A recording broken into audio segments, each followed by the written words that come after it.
পুলিশের যে ভূমিকা, পুলিশের আমরা দিল্লি পুলিশের দেখেছি, তাদের মধ্যে তাদের ভিতর থেকে মলেস্টার এবং অ্যাবিউজাররা বেরিয়ে এসছে। আমরা প্রচুর ভিডিও দেখতে পেয়েছি যে মেয়েদেরকে লাঠি শুধু চালানো হয়নি, তাদের উপর অন্যায়ভাবে হাতও দেওয়া হয়েছে এবং কাইন্ড অফ মলেস্টেশন করেছে দিল্লি পুলিশ।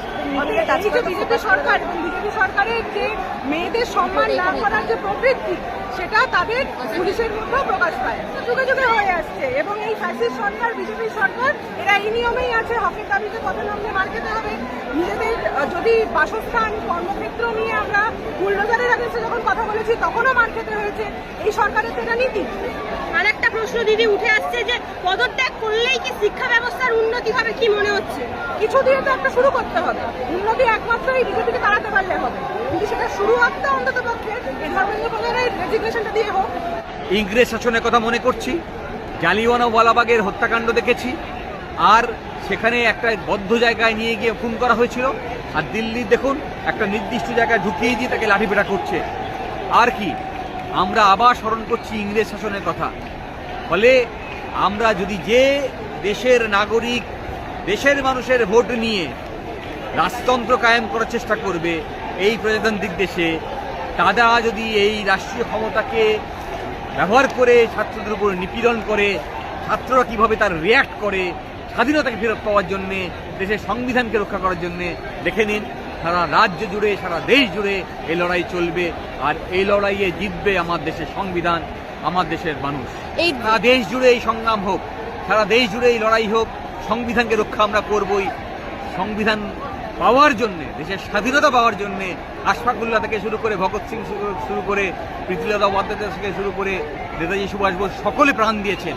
তাই এদের যে লড়াই, সেই লড়াইকে আমরা সম্মান জানাই।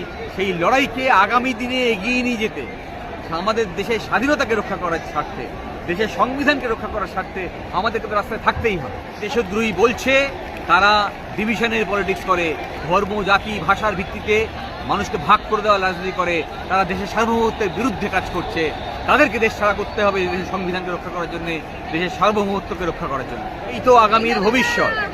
তাহলে আগামীর ভবিষ্যৎটা যখন সংবিধান রক্ষার লড়াইয়ে নামবে, তখন আমরা যারা আইনজীবী থেকে শুরু করে ডাক্তার, যারা সমাজে আরও এগিয়ে আছি, তাদের তো দায়িত্ব ওদেরকে সমস্ত রকম সহযোগিতা করা। আজকে আমাদের দুর্ভাগ্য হচ্ছে যে যারা রাষ্ট্রীয় ক্ষমতায় আছে সংবিধানের শপথ নিয়ে, তারা প্রতিনিয়ত সংবিধানের সঙ্গে বেইমানি করছেন।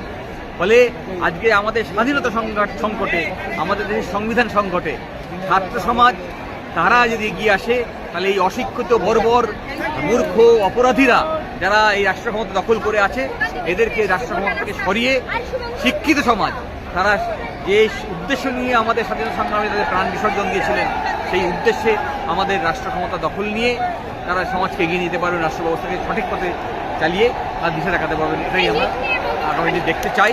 সেই পথেই জেনজিরা রাস্তায় দিচ্ছে। জাতির অংশ হয়ে, মানব সমাজের অংশ হয়ে অমানবিক আচরণ করেন, পশুর মতো আচরণ করেন, তাকে নিয়ে একটাও মন্তব্য করতে চাই।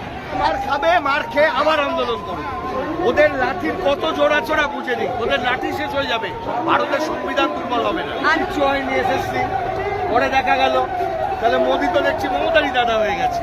তাহলে যদি মমতা ওই সময় ভুল করে থাকে, মোদি ভুল করলো না কেন? একই তো ভুল। বাংলার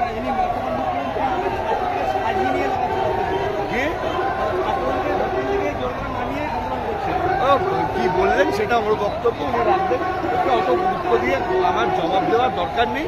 উনি নিজেও জানেন ছাত্র আন্দোলন যখন রাস্তায় নামে তাহলে তার তেজ কতটা। উনি তো ছাত্র আন্দোলন করেছেন বলে দাবি করেন, ওনার বোঝা উচিত ছাত্রদের কীভাবে রাজনীতিতে আসছে, ছাত্ররা কেন রাজনীতিতে আসে। সুভাষ বোসের বাংলায়, ক্ষুদিরামের বাংলায় ছাত্ররা রাজনীতি করবে, এটাই স্বাভাবিক। এতদিন ধরে একটা অস্বাভাবিক তত্ত্বকে চালিয়ে দেওয়া হয়েছে। ছাত্ররা আন্দোলন করলে মাথাতে মার দিতে হবে। আরে ছাত্ররা মার খাবে, মার খেয়ে আবার আন্দোলন করবে। ওদের লাঠির কত জোড়াচোড়া বুঝে নিক, ওদের লাঠি শেষ হয়ে যাবে, ভারতের সংবিধান দুর্বল হবে না। দাদা, দিলীপ ঘোষ বলছে যে দেশ বিরোধী চক্রান্ত চলছে দিল্লিতে। আরে দেশ বিরোধী চক্রান্ত কাকে বলে? দেশটা যারা বুঝলো না দেশ বিরোধী চক্রান্ত বুঝবে? দেশটাই তো আরএসএস বিজেপি বোঝে, দেশের কথাটাই তো আরএসএস বিজেপি বুঝলো না। দেশ বিরোধী চক্রান্ত বুঝে যাবে আরএসএস বিজেপি। দাদা, মধ্যরাতে যে মোদির বার্তা, এটা কি আন্দোলনকে দমন করার জন্য? ওর পদত্যাগ করা উচিত এক্ষুনি।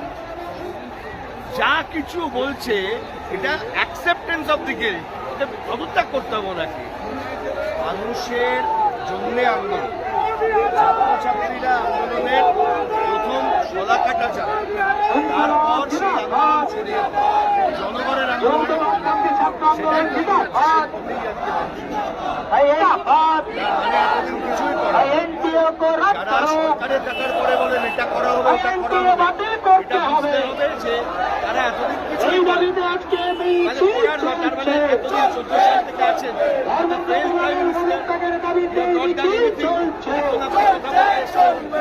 মানে এটাও সত্যি যে এত বড় ঘটনাটাকে অ্যাকসেপ্ট করলেন।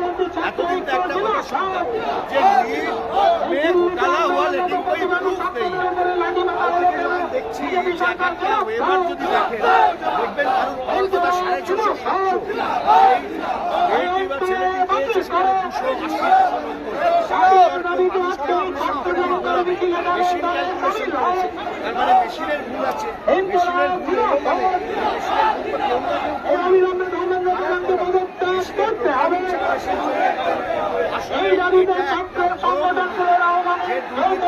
সরকারি অফিসার একদম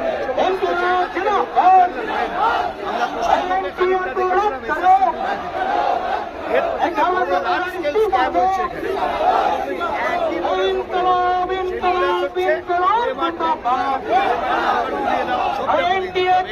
এখন এত দেশ বিরোধী ছাত্রছাত্রীরা আছে যারা যারা যাদবপুর বিশ্ববিদ্যালয়, এনআরএস মেডিকেল কলেজ, আমার উল্টো থেকে এনআরএস মেডিকেল কলেজ আছে, medical college Kolkata, SSKM, Presidency, সব বিশ্ববিদ্যালয়ের ছাত্রছাত্রীরা তারা সবাই আমরা অ্যান্টি সোশ্যাল, আমরা সবাই রাস্তায় নেমেছি। যারা সোশ্যাল তাদেরকে শিক্ষা দিতে, তাদেরকে বোঝাতে তাদের অ্যাকচুয়ালি কাজটা কি, তারা কি করার জন্য দেশের একদম উপরে বসে আছে। 20 জন ছাত্রছাত্রী মারা গেল, তার দায়টা কে নেবে, অ্যাকাউন্টেবিলিটি কে হোল্ড করবে, এটা জানার জন্য আমরা আজকে রাস্তায় রয়েছি। আমরা অ্যান্টি ন্যাশনাল, আমরা রাস্তায় আছি। আর যারা ন্যাশনাল তারা এসি ঘরে বসে তারা রিল বানাচ্ছে, আমরা রাস্তায় থাকবো, বিজেপি পড়াশোনার জন্য রাস্তায় থাকবো। বিজেপি কি বলুন তো, বিজেপি সাপোর্ট করলে সেটা দেশের পক্ষে, আর দেশ বিরোধী মানে হচ্ছে অ্যান্টি বিজেপি, মানে আমরা অ্যান্টি ন্যাশনাল। আমরা পড়াশোনার কথা বলবো, বেসিক রাইটসের কথা বলবো, বেসিক এডুকেশনের কথা বলবো, সেগুলো সব অ্যান্টি ন্যাশনাল হয়ে যাবে। আর যেই মোমেন্টে আমরা বলবো যে আমাদের এই ন্যায্য দাবিটা আমাদের চাই, আমাদের পড়াশোনা আমাদের অধিকার, তখন আমরা অ্যান্টি ন্যাশনাল হয়ে যাবো। এত দেশ আমরা অ্যান্টি ন্যাশনাল খুশি আছে। যারা যাদবপুর বিশ্ববিদ্যালয়, এনআরএস মেডিকেল কলেজ, আমার উল্টো থেকে এনআরএস মেডিকেল কলেজ আছে, medical college Kolkata, SSKM, Presidency, সব বিশ্ববিদ্যালয়ের ছাত্রছাত্রীরা তারা সবাই আমরা অ্যান্টি সোশ্যাল, আমরা সবাই রাস্তায় নেমেছি। যারা সোশ্যাল তাদেরকে শিক্ষা দিতে, তাদেরকে বোঝাতে তাদের অ্যাকচুয়ালি কাজটা কি, তারা কি করার জন্য দেশের একদম উপরে বসে আছে। 20 জন ছাত্রছাত্রী মারা গেল, তার দায়টা কে নেবে, অ্যাকাউন্টেবিলিটি কে হোল্ড করবে, এটা জানার জন্য আমরা আজকে রাস্তায় রয়েছি। আমরা অ্যান্টি ন্যাশনাল, আমরা রাস্তায় আছি। আর যারা ন্যাশনাল তারা এসি ঘরে বসে তারা রিল বানাচ্ছে, আমরা রাস্তায় থাকবো, বিজেপি পড়াশোনার জন্য রাস্তায় থাকবো। বিজেপি